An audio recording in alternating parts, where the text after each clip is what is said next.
pero... Ahí está.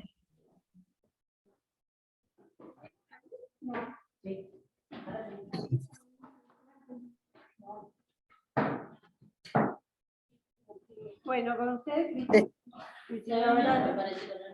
¿Qué tal? Buenas noches, ¿cómo están?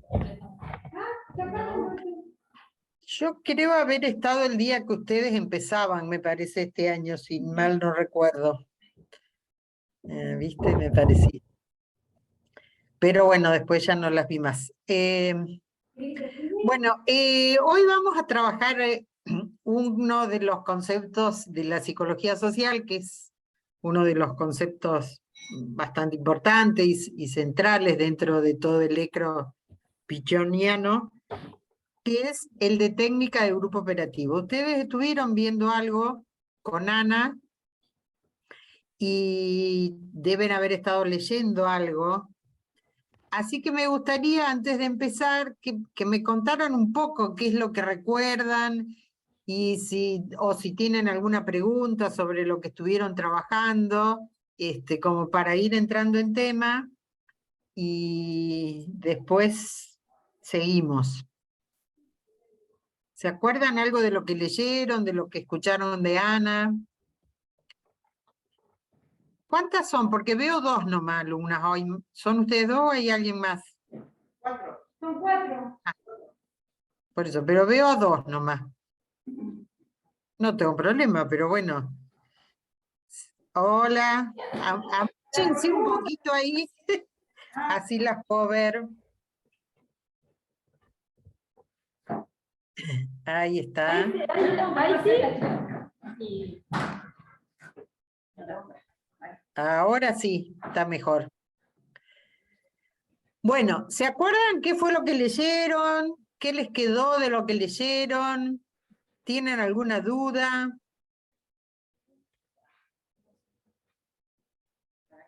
Lo que leyeron y lo que les quedó de lo que leyeron.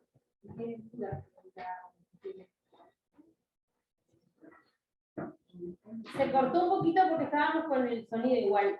¿Sería seguir con lo del grupo? Con grupo operativo, Bien, perfecto. que no es lo mismo que grupo. Bien. ¿Saben cuál es la diferencia?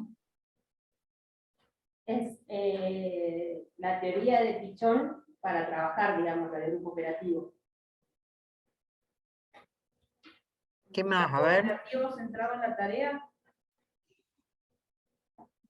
¿No? Exactamente. Cuando hablamos de grupo operativo, ustedes vieron primero grupo, vieron la definición de grupo, de conjunto restringido de personas ligadas por constantes de tiempo y espacio, articuladas por su mutua representación interna, que se proponen en forma explícita o implícita una tarea que constituye su finalidad, interactuando a través de complejos mecanismos de asunción y adjudicación de roles. ¿Eso se acuerdan? Bueno, esa es la definición de grupo desde la psicología social pichoniana. Ustedes posiblemente han visto, van a ver otras definiciones de grupo, pero esa es la definición de grupo con la que nosotros trabajamos. Cuando hablamos de técnica de grupo operativo, como la palabra lo dice, estamos hablando de una técnica que nos posibilita intervenir en esos grupos, mirar los grupos. ¿Y cuál es lo característico de la técnica de grupo operativo? Que centra su mirada en la tarea. Entonces, porque como seguramente vieron ustedes ya con Ana o en la bibliografía, hay como distintos modos de ver el grupo. Están los grupos centrados en el grupo, los grupos centrados en el sujeto, y están los grupos centrados en la tarea, que es precisamente en lo que entra la técnica de grupo operativo. Entonces, ¿qué es lo que mira la técnica de grupo operativo? Mira la relación de la totalidad del grupo con la tarea y la relación de cada uno de los integrantes entre sí, pero siempre en función de la tarea. Y esto es muy importante no perderlo de vista. ¿Por qué? Porque yo digo siempre, a veces la teoría nos permite, cuando nosotros vamos a trabajar en los grupos, detectar a lo mejor cuestiones que tienen que ver con lo personal de los integrantes y demás, que si no afecta a la tarea, son aspectos con los cuales nosotros no nos tenemos que meter. Lo que nosotros tenemos que mirar es cómo se relaciona el grupo en su totalidad con la tarea, qué es lo que les facilita la tarea, cuáles son los obstáculos, porque precisamente el objetivo de la técnica de grupo operativo es facilitar la operatividad, la eficacia del grupo, o intervenir cuando esa operatividad está obstruida o dificultada por algún obstáculo que pueda aparecer. Y a su vez trabajar las relaciones de los integrantes, pero siempre en función de la tarea que se proponen. ¿Sí? Entonces, para poder, digamos, para poder hacer eso, para poder operar, primero para poder entender qué pasa en un grupo y después operar e intervenir, hay distintos conceptos que forman parte de esta técnica y que son los que vamos a ver. Algunos de ustedes o algo estuvieron viendo con Ana y hoy vamos a ver algunos otros. Entre ellos los roles. Ustedes, cuando vieron la definición de grupo, seguramente estuvieron hablando de roles, ¿no? Los roles son como funciones o accionar que tienen los integrantes del grupo en relación con otras personas. Hay algunos roles que son roles socialmente prescriptos, como el del docente, el de la mamá, el del papá, el del cura, el policía, el político, ¿no? Son roles que, más allá de cómo después cada uno lo desempeñe, socialmente se espera de esos roles determinadas acciones, conductas, ¿no? Valores. Pero dentro del grupo hay algunos roles que son específicos de la dinámica grupal. Surgen por la interacción de los sujetos en un espacio grupal. Y son 4 los que son conocidos como universales y que aparecen en algún momento de lo grupal. Uno de esos roles es el rol del líder, que es bastante fácil de identificar, ¿no? ¿Qué les parece a ustedes? ¿Cuál les parece que es el líder? Ah, eso ya no sé, pero ¿por qué? A ver, está bien, ella puede que sea, pero ¿por qué ella es el líder? La que lleva a cabo la tarea, la que hace una guía, la que facilita, ¿sí? Claro, no, a lo mejor no tanto la que lleva, pero logra que todo el grupo haga la tarea. O sea, es la que es, o sea, lo que está siempre hay que tener en cuenta, acuérdense la definición que yo recién les recité otra vez de grupo, que en la parte final dice a través de complejos mecanismos de asunción y adjudicación de roles. ¿Qué quiere decir eso? Que siempre en el rol se da esta interacción, este juego entre la horizontalidad y la verticalidad, que ustedes algo de eso deben haber visto ya. ¿Qué quiere decir? Que el líder asume por características personales, por su historia, por su capacidad, por su forma de ser, el rol de líder, pero porque el grupo además se lo delega, se lo adjudica y le posibilita ejercer el rol del líder. ¿Cuál es el líder? Es el que sabe o está depositado en el líder el saber, la capacidad de organizar, de dirigir, ¿no? Y los demás lo siguen. Entonces, es el que trabaja a favor de la tarea, ¿sí? Entonces, es el que organiza, el que dice cómo hacer la tarea. Ese es el líder. El que se le opone al líder es el saboteador. ¿Cuál es el saboteador? El que pone palos en la rueda, el que si todos van para el norte quiere ir para el oeste o para el sur, es el que se hace cargo de la resistencia, podríamos decir que es el líder de la resistencia, ¿no?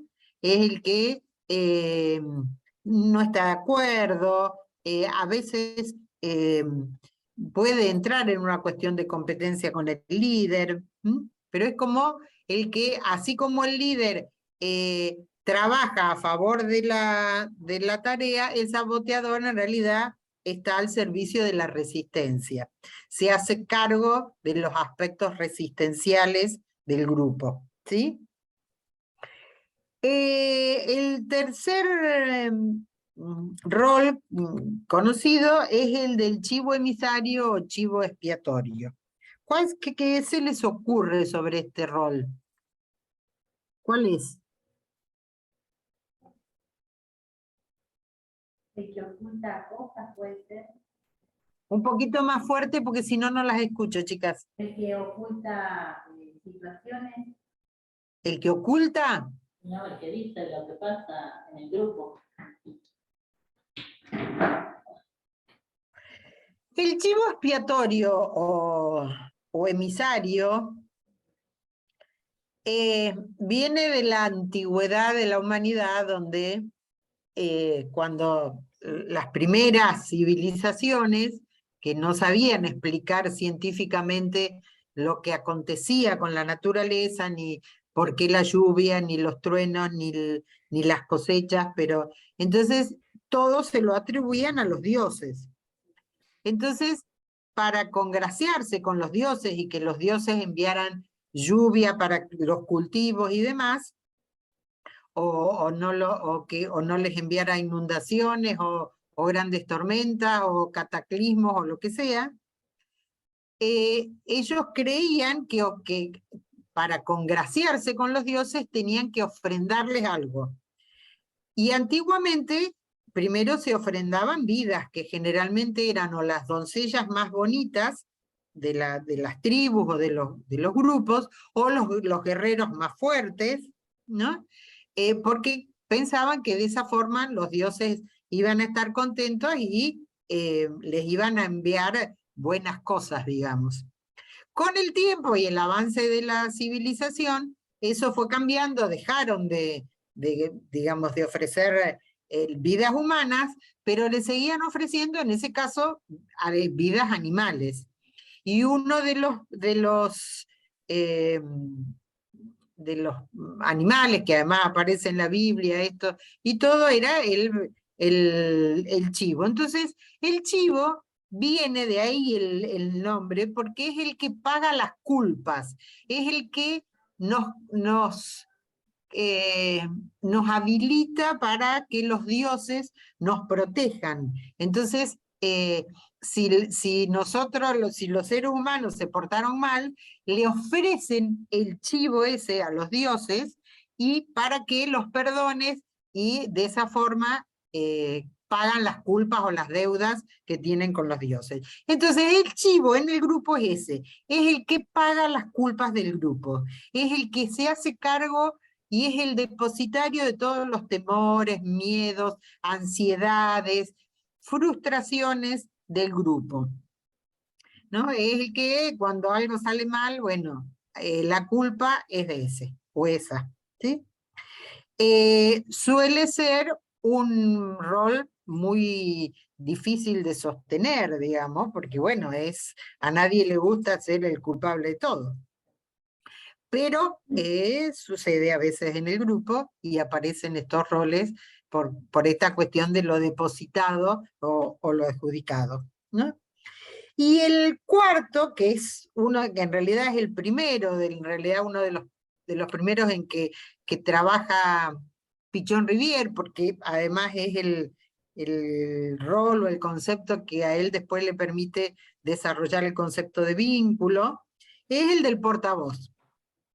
El portavoz es el que denuncia, dice Pichon Rivière, es el alcahuete del grupo.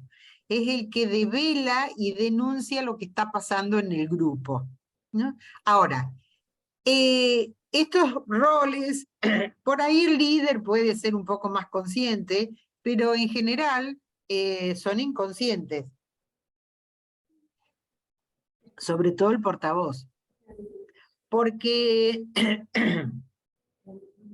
el portavoz lo que cree que lo que a él le pasa, lo que siente él, es una cuestión suya. No sabe que lo mismo, lo que a él le acontece a todo el grupo. Entonces, él habla por sí mismo. Después, cuando eso que él manifiesta se horizontaliza y resulta que todos los otros les pasaba más o menos lo mismo, entonces ahí uno dice, bueno, este es el portavoz del grupo, ¿sí? Pero puede ser depositario de los temores, de las ansiedades. Generalmente lo que depositan los grupos en los distintos roles son aquellas cuestiones no resueltas o no, o que no pueden ser abordadas, ¿no? Y entonces, bueno, alguno de los integrantes, desde su verticalidad, se hace cargo de ese rol. Ahora, ¿para qué nos sirve, si pensamos en términos de técnica de grupo operativo, conocer estos roles? Porque o sea, lo que nosotros tenemos que tener en cuenta para que la dinámica del grupo sea una dinámica que aporte a la tarea, es que estos roles no tendrían que ser estáticos o estereotipados. ¿Qué quiero decir? Que no sea siempre el mismo el líder, que no sea siempre el mismo el saboteador, que no sea siempre el mismo que se hace cargo de ser portavoz, que no sea siempre el mismo el que se lo chiva y es el que depositario de lo negativo, sino que haya cierto movimiento en los roles. Entonces, si nosotros como operadores ante un grupo observamos que en el grupo están como estancados y que siempre es el mismo al que le echan las culpas, entonces habrá que hacer algo, habrá que intervenir de alguna forma, esto lo veremos más adelante, para que eso se modifique y el grupo pueda, sobre todo, trabajar cuáles son los obstáculos que hacen que esos roles se repitan siempre en los mismos sujetos. ¿Entendido hasta acá? ¿Alguna pregunta? ¿Sí? Bueno. Cristina, Sí.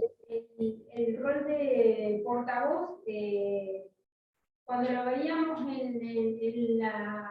en los materiales de cómo lo había trabajado Pichón,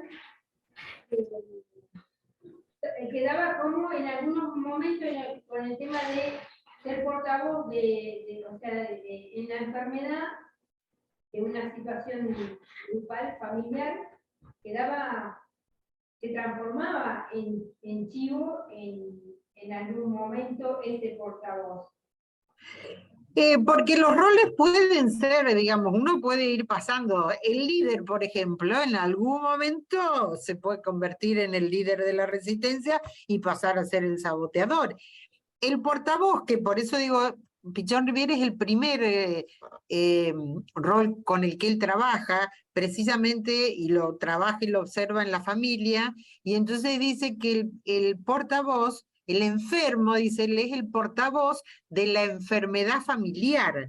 No es, o sea, y sí, es cierto, en todo caso la familia lo hace el depositario de todos los aspectos no resueltos de la familia o enfermos de la familia, en ese sentido es el chivado, el que paga las culpas, pero también es el que denuncia que en esa familia pasa algo, que no es él solo. O sea, si uno lo piensa como que él es el enfermo, entonces sigue siendo el depositario de los aspectos negativos. Pero precisamente lo que dice Pichón Riviere, él no es el enfermo, no es el que está enfermo él, es todo el grupo familiar que está enfermo y que le deposita a él los aspectos no resueltos de la familia. Por eso, insisto, no nos tenemos que olvidar, eso mismo pasa en un grupo, no necesariamente en un grupo enfermo, pasa en un grupo de aprendizaje, pasa en un grupo de trabajo, pasa en un grupo de deporte, ¿no? Lo importante es siempre tener en cuenta que cuando alguno de esos roles está como muy estereotipado, o muy definido, muy claramente se lo ve, es porque esa persona seguramente por su situación personal, por algo que le está pasando, por lo que sea, por su historia, por el momento situacional en el que está, se hace cargo de ese rol, pero el resto se lo adjudica. Porque si no, pareciera que el resolver el tema de los roles es cuestión del que ejerce el rol. Y no, es cuestión precisamente de todo el grupo, trabajar para que esos roles sean funcionales a la tarea y sean rotativos o más dinámicos. ¿Sí? ¿Se entendió? Sí. Bueno. Otro de los aspectos otros conceptos que faltan 3 minutos 55. Lo enuncio porque son los vectores del cono y después lo desarrollo. ¿Te parece, Ana? Sí, sí. Es el de los vectores del cono. Seguramente en alguna de las bibliografías que ustedes tienen, vieron este dibujito, ¿lo ven? Sí. ¿Se ve? Un poquito más lejos, sí lo vimos igual. Ahí. No, lo Ahí. Ahí está. ¿Ahí se ve? Sí. Bueno. Los vectores del cono invertido, que así se conoce, es un modelo de evaluación de lo grupal que creó Pichon Rivière, y que, como ven, lo mismo si no lo van a tener porque hay bibliografía en la que está, así que no se preocupen demasiado. Es precisamente un cono invertido con el vértice para abajo, y en el vértice estarían los miedos y las ansiedades básicas. Porque ¿qué es lo que dificulta el aprendizaje o la dinámica y genera estancamiento, dificultad para abordar la tarea? Generalmente tiene que ver con eso, con los miedos, con las ansiedades no resueltas, y que entonces se manifiestan a través de obstáculos en la dinámica grupal, como pueden ser reiterada inasistencia de los grupos, como puede ser problemas en la comunicación, como ya lo vamos a ver ahora más detenidamente, como puede ser dificultad para juntarse o trabajar entre determinados integrantes, ¿no? Entonces, los vectores, ustedes van a ver, nos permiten poder entender qué pasa con eso, con esos elementos, y ver si podemos intervenir de alguna forma para que eso que aparece como dificultad, como obstáculo en el grupo, se pueda resolver. Entonces, en la base estarían estos temores, estos miedos, que a medida que nosotros intervenimos y favorecemos la dinámica grupal y la elaboración de los miedos, pues imagínense en ese cono como una espiral dialéctica que va subiendo y va permitiendo resolver los obstáculos y por lo tanto aprender, y que el grupo pueda resolver la tarea de una forma más eficaz, ¿sí? Yo no sé qué apuntes les dieron, pero qué bibliografía, pero hay uno que es el de la historia, me parece, de los grupos, que está el dibujito. Si ustedes lo tienen por ahí, seguramente. Está dibujado en el Mientras... pizarrón, Cris, también. Sí. Ah, bueno, ahí está, Ana se los va a dibujar. No, está dibujado. Lo único que está dibujado, bueno, perfecto. Lo único que Entonces, el orden de los vectores está distinto, pero es lo mismo. claro, bueno. Entonces, ¿tienen idea entonces de lo que es el vector del cono, los vectores del cono? Bueno, hacia la izquierda, arriba, tenemos el primer vector, que en realidad